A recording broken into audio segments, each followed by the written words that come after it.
ഇപ്പോൾ സ്ക്രീനിൽ കാണാൻ സാധിക്കും. പാട്ടിൽ വരുന്ന കോഡ്സും അതെങ്ങനെയാണ് പ്ലേ ചെയ്യേണ്ടത്, അതായത് ഏതൊക്കെ കീസിൻ്റെ കോമ്പിനേഷനാണ് ഈ കോഡ്സ് എന്നും ആ സൈഡിൽ നിങ്ങൾക്ക് കാണാൻ പറ്റും. അപ്പോൾ അത് നോക്കിയാൽ കോഡ്സും വളരെ ഈസി ആയിട്ട് നിങ്ങൾക്ക് പഠിക്കാൻ പറ്റും. അപ്പോൾ അതിൽ പ്രധാനമായിട്ട് വരുന്നത് E major, B major, A major, F sharp minor, C sharp minor, B7, D major. ഈ കോഡ്സാണ് ഈ പാട്ടിൽ നമ്മൾ ഉപയോഗിച്ചിരിക്കുന്നത്. അപ്പോൾ ഈ കോഡ്സ് വെച്ചുകൊണ്ട് നമുക്ക് സ്വർഗസ്ഥനാം ദാദാനിൻ എന്നുള്ള പാട്ട് ഈ മേജർ സ്കെയിലിന് പഠിക്കാം. പാട്ടിൻ്റെ ആദ്യത്തെ മ്യൂസിക് ഇങ്ങനെയാണ്, നിങ്ങൾ സ്ക്രീനിൽ നോക്കി പഠിക്കണം. ആദ്യം അതിൻ്റെ ഇൻട്രൊഡക്ഷൻ മ്യൂസിക്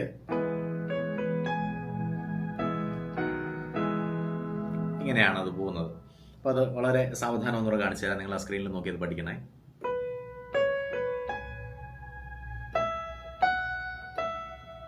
കണ്ടോ, അത് കിട്ടിയില്ലേ? ഇനി നമുക്ക് അതിൻ്റെ പാട്ടിൻ്റെ പല്ലവിയുടെ കോഡ്സിലേക്ക് വന്നാൽ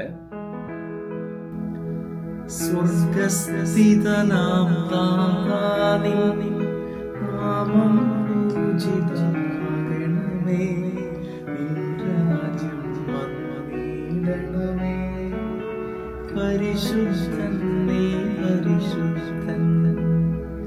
അങ്ങനെ വരുന്നു. ഇനി അതിൻ്റെ BGM ബാക്ക്ഗ്രൗണ്ട് മ്യൂസിക്കിൽ വന്നാൽ